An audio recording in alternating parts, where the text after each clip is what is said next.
Stability है, law को जो है लॉ को बनाया गया है और लॉ को फिर महसूस भी किया गया और प्रैक्टिस की गई है। लोग मानते हैं, उनको डर खौफ है, डेटरेंस है। ये तो नहीं है कि प्राइम मिनिस्टर एक बात कह रहा है, सुनने वाले उसका मजाक उड़ा रहे हैं।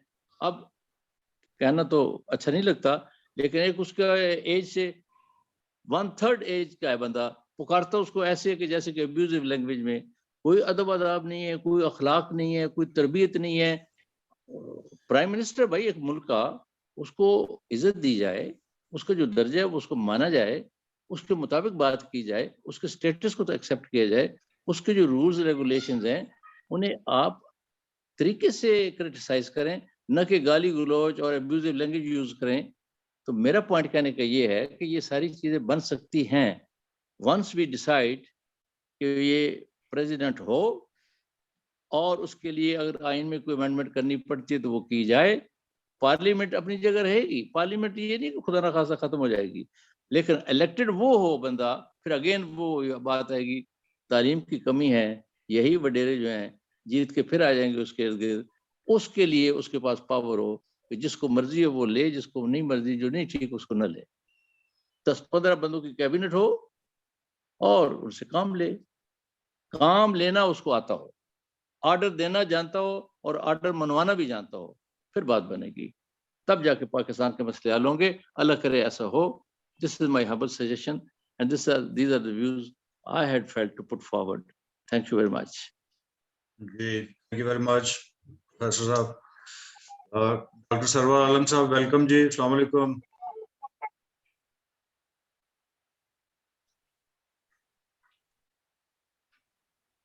सर अपना माइक अनम्यूट कीजिए। डॉक्टर सरवर साहब ऑन कर दिया, ऑन हो गया है। वालेकुम अस्सलाम जी, thank you very much for joining. Sir मैं वेरी हम्बली आप सबसे रिक्वेस्ट करना चाहता हूँ कि कोशिश मेरी ये है कि सबको बराबर का मौका मिले पार्टिसिपेट करने का, लेकिन अगर बीच में इंटरप्शन होगी तो फिर हो सकता है कि हमारा ये सेशन या ये मीटिंग जो है ये बगैर किसी कंक्लूसिव रिजल्ट के खत्म हो जाए। तो हमें एक डिकोरम का और डिसिप्लिन का थोड़ा सा ख्याल रखना पड़ेगा सर, ये मेरी आपसे हम्बल रिक्वेस्ट है। और please wait for my call, जिसको मैं इनवाइट करता हूँ, मैं आप सबसे रिक्वेस्ट करता हूँ कि उनको मौका दीजिए। और उसके बाद सेकंड राउंड अब कोशिश करते हैं कि एक और सेशन में इसको कंप्लीट कर लें, लेकिन सेकंड राउंड में आप काउंटर आर्गुमेंट्स कर सकते हैं। और थोड़ा सा हम इस तरह की डिबेट और डिस्कशन से साइड ट्रैक हो जाते हैं कि टॉपिक जो होता है वो उसको डिरेल करके हम दूसरी साइड पर चले जाते हैं। हमने फोकस रखना है कि प्रेसिडेंशियल सिस्टम के लिए क्या जरूरी पैरामीटर्स हैं, क्या मैकेनिज्म है, क्या मोडालिटीज हैं, उन पे हमने डिस्कशन करनी है। अख्तर हमीद खान साहब, may I request you to share your views? 2 to 3 minutes.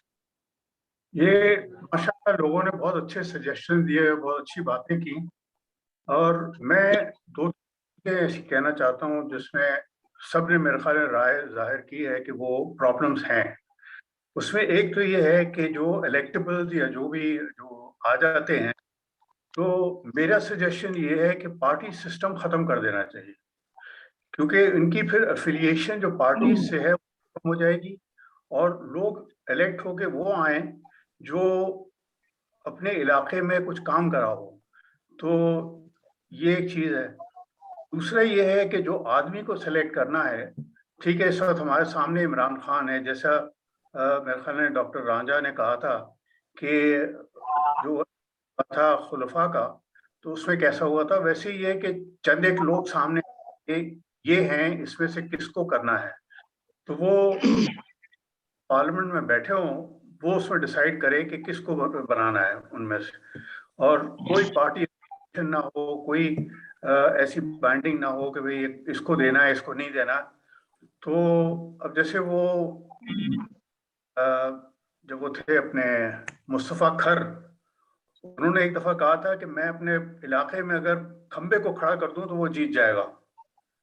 तो इस तरह के लोग अगर आएंगे पॉलिटिक्स में और रिप्रेजेंट करेंगे हमें, तो इसी तरह का रहेगा, चलता रहेगा। जब फिर ये कि हमारे जो मेंबर्स हैं बहुत ज़्यादा हैं,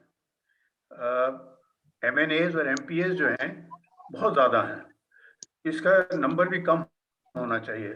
मेरे ख्याल में 50 का फिगर एक है, 50 अगर हो जाए MNA और वो सेलेक्ट करें सब कुछ और वो सारे एक्शन लें तो मैनेजेबल होगा और बेहतर, क्योंकि जो इस वक्त लोग हैं वो अपनी पर्सनल